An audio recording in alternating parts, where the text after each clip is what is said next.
I think it's important to understand that the black community in Italic County was armed with weapons long before the time of the Civil Rights Movement. And it was unrealistic to expect the Civil Rights Movement to arrive and the black community to give up its weapons of self-defense. If you talk to Catherine Carr Esters or any of the older people in town, they'll tell you of black resistance that goes back decades. When we arrived in January of 1966, it was clear that if we were going to be protected by people in the black community, people like Albert Tress, we were going to participate in protecting ourselves as well.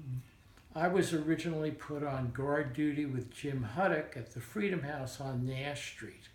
I had some experience with a .22 caliber rifle from rifle range, but I had never been in Mississippi before. I had no Mississippi street smarts at all.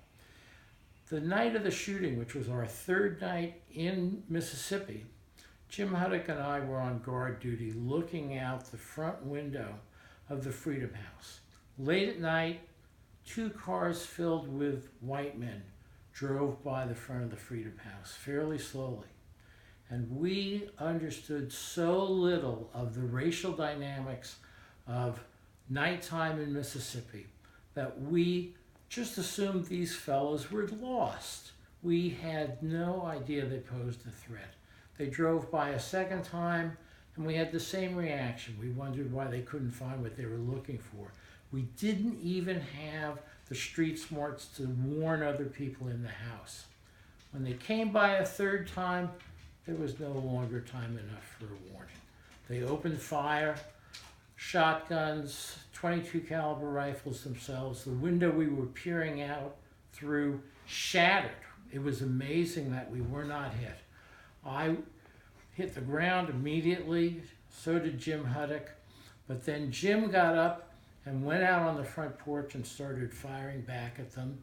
And I found myself swept up in his energy. I got up from the floor, I followed him out onto the front porch, and I opened fire on these vehicles as well. Not to hit anybody. The last thing we wanted to do was to blow out a tire or disable their car and have them stay. We wanted them to leave. And the significant thing to me about that exchange of gunfire was that these white men, who we have reason to believe were part of the White Knights of the Ku Klux Klan, were used to the idea of killing and hurting other people. And they were there prepared to kill, but they were not ready to die.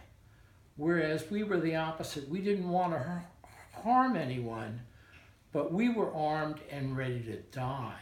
And I think that difference was our power. Unfortunately, because we hadn't warned anybody, Don Salisbury was struck in the chest by a shotgun pellet, and Dick Klausner was grazed in the head by a .22 caliber bullet.